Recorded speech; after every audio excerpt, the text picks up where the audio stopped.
Hello and welcome to my channel, or welcome back to my channel. My name is Jay. This is a web of classic tales.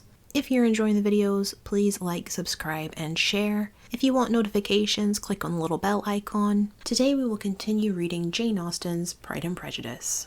With no greater events than these in the Longbourn family, and otherwise diversified by little beyond the walks to Meryton, sometimes dirty and sometimes cold, did January and February pass away. March was to take Elizabeth to Hunsford. She had not at first thought very seriously of going thither, but Charlotte, she soon found, was depending on the plan, and she gradually learned to consider it herself with greater pleasure as well as greater certainty. Absence had increased her desire of seeing Charlotte again, and weakened her disgust of Mr. Collins. There was novelty in the scheme, and as, with such a mother and such uncompanionable sisters, home could not be faultless, a little change was not unwelcome for its own sake. The journey would moreover give her a peep at Jane, and in short, as the time drew near, she would have been very sorry for any delay. Everything, however, went on smoothly, and was finally settled according to Charlotte's first sketch. She was to accompany Sir William and his second daughter. The improvement of spending a night in London was added in time, and the plan became perfect as plan could be. The only pain was leaving her father, who would certainly miss her, and who, when it came to the point, so little liked her going that he told her to write to him, and almost promised to answer her letter. The farewell between herself and Mr. Wickham was perfectly friendly, on his side even more. His present pursuit could not make him forget that Elizabeth had been the first to excite and to deserve his attention, the first to listen and to pity, the first to be admired, and in his manner of bidding her adieu, wishing her every enjoyment, reminding her of what she was to expect in Lady Catherine de Bourgh, and trusting their opinion of her, their opinion of everybody, would always coincide. There was a solicitude, an interest which she felt must ever attach her to him with the most sincere regard, and she parted from him convinced that, whether married or single, he must always be her model of the amiable and pleasing. Her fellow travellers the next day were not of a kind to make her think him less agreeable. Sir William Lucas and his daughter Maria, a good-humoured girl, but as empty-headed as himself, had nothing to say that could be worth hearing, and were listened to with about as much delight as the rattle of the chase. Elizabeth loved absurdities, but she had known Sir William's too long. He could tell her nothing new of the wonders of his presentation and knighthood, and his civilities were worn out like his information. It was a journey of only 24 miles, and they began it so early as to be in Gracechurch Street by noon. As they drove to Mr. Gardner's door, Jane was at a drawing-room window watching their arrival. When they entered the passage, she was there to welcome them, and Elizabeth, looking earnestly in her face, was pleased to see it healthy and lovely as ever. On the stairs were a troop of little boys and girls, whose eagerness for their cousin's appearance would not allow them to wait in the drawing-room, and whose shyness, as they had not seen her for a 12-month, prevented their coming lower.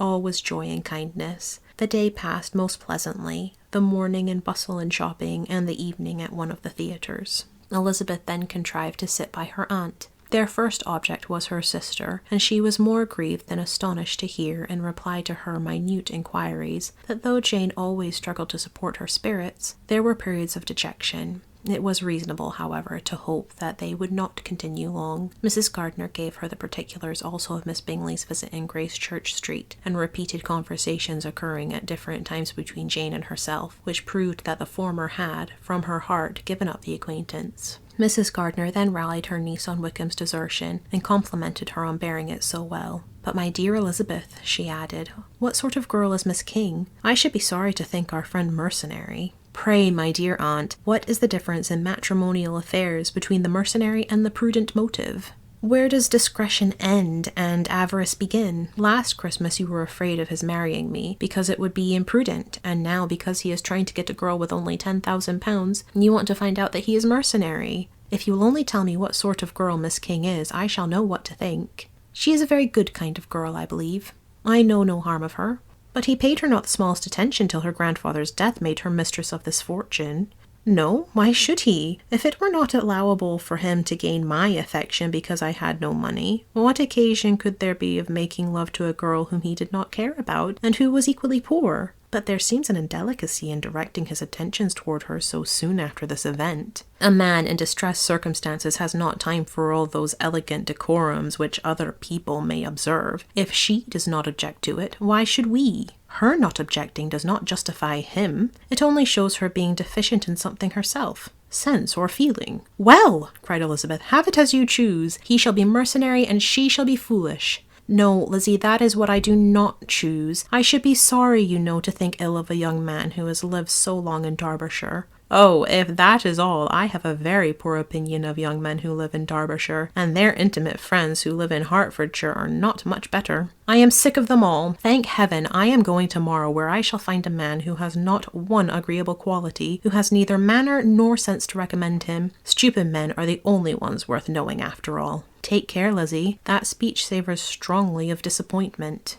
Before they were separated by the conclusion of the play, she had the unexpected happiness of an invitation to accompany her uncle and aunt in a tour of pleasure which they proposed taking in the summer. We have not determined how far it shall carry us, said Mrs. Gardiner, but perhaps to the lakes. No scheme could have been more agreeable to Elizabeth, and her acceptance of the invitation was most ready and grateful.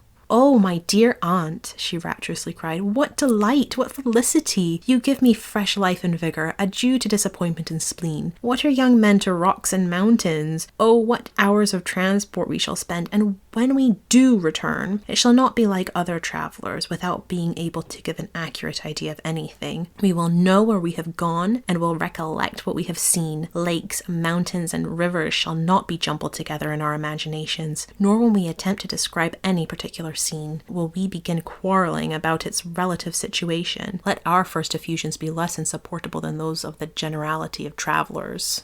Every object in the next day's journey was new and interesting to Elizabeth, and her spirits were in a state of enjoyment, for she had seen her sister looking so well as to banish all fear for her health, and the prospect of her northern tour was a constant source of delight. When they left the high road for the lane to Hunsford, every eye was in search of the parsonage, and every turning expected to bring it in view. The palings of Rosings Park was their boundary on one side. Elizabeth smiled at the recollection of all that she had heard of its inhabitants. At length the parsonage was discernible.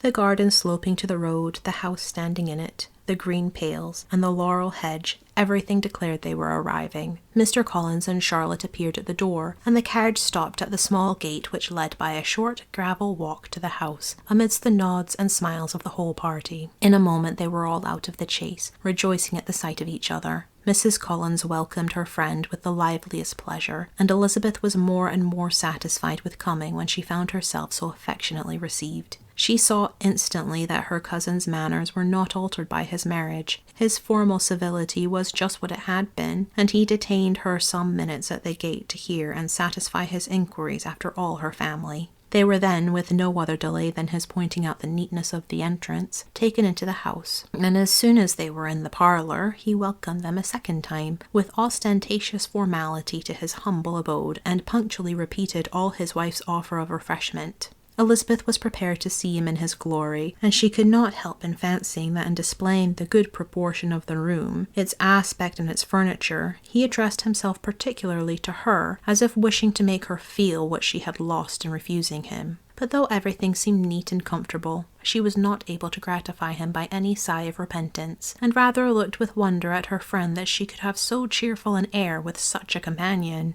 When Mr. Collins said anything of which his wife might reasonably be ashamed, which certainly was not unseldom, she involuntarily turned her eye on Charlotte. Once or twice she could discern a faint blush, but in general Charlotte wisely did not hear. After sitting long enough to admire every article of furniture in the room, from the sideboard to the fender, to give an account of their journey, and of all that had happened in London, Mr. Collins invited them to take a stroll in the garden, which was large and well laid out, and to the cultivation of which he attended himself. To work in this garden was one of his most respectable pleasures, and Elizabeth admired the command of countenance with which Charlotte talked of the healthfulness of the exercise, and owned she encouraged it as much as possible. Here leading the way through every walk and cross-walk, and scarcely allowing them an interval to utter the praises he asked for, every view was pointed out with a minuteness which left beauty entirely behind. He could number the fields in every direction, and could tell how many trees there were in the most distant clump, but of all the views which his garden, or which the country or kingdom could boast, none were to be compared with the prospect of Rosings, afforded by an opening in the trees that bordered the park nearly opposite the front of his house.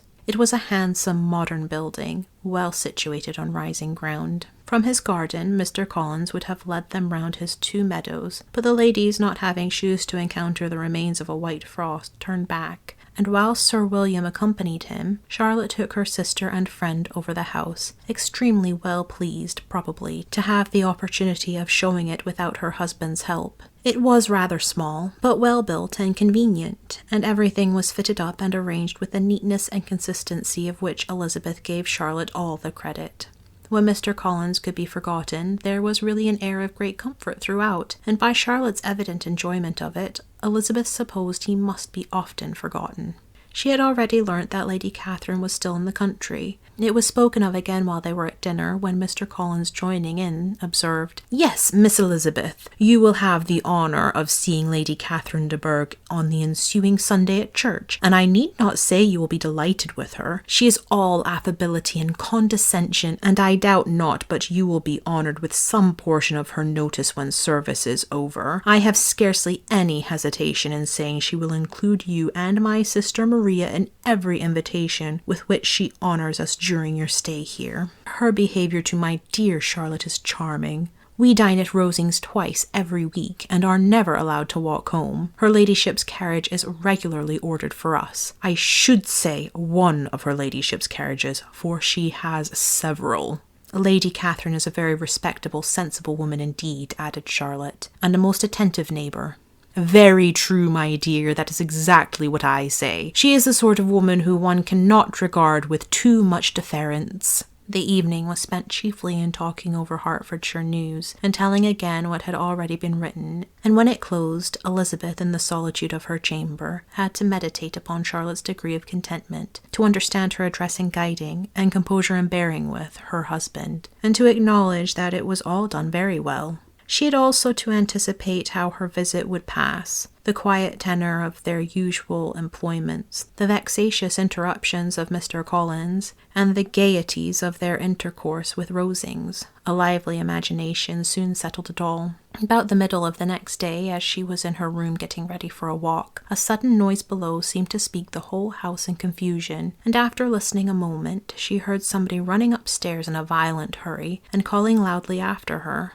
She opened the door and met Maria in the landing-place, who, breathless with agitation, cried out, "Oh, my dear Eliza, pray make haste and come into the dining-room, for there is such a sight to be seen. I will not tell you what it is. Make haste and come down this moment." Elizabeth asked questions in vain. Maria would tell her nothing, and down they ran into the dining-room, which fronted the lane, in quest of this wonder. It was two ladies stopping in a low phaeton at the garden gate. "And is this all?" cried Elizabeth. "I expected at least that the pigs were got into the garden, and here is nothing but Lady Catherine and her daughter." "La, my dear," said Maria, quite shocked at the mistake, "it is not Lady Catherine. The old lady is Mrs. Jenkinson, who lives with them. The other is Miss de Bourgh. Only look at her. She is quite a little creature. Who would have thought that she could be so thin and small? She is abominably rude to keep Charlotte out of doors in all this wind. Why does she not come in?" "Oh, Charlotte says she hardly ever does. It is the greatest of favours when Miss de Bourgh comes in." "I like her appearance," said Elizabeth, struck with other ideas. "She looks sickly and cross. Yes, she will do for him very well. She will make him a very proper wife." Mr. Collins and Charlotte were both standing at the gate in conversation with the ladies, and Sir William, to Elizabeth's high diversion, was stationed in the doorway, in earnest contemplation of the greatness before him, and constantly bowing whenever Miss de Bourgh looked that way. At length there was nothing more to be said. The ladies drove on, and the others returned into the house. Mr. Collins no sooner saw the two girls than he began to congratulate them on their good fortune, which Charlotte explained by letting them know that the whole party was asked to dine at Rosings the next day.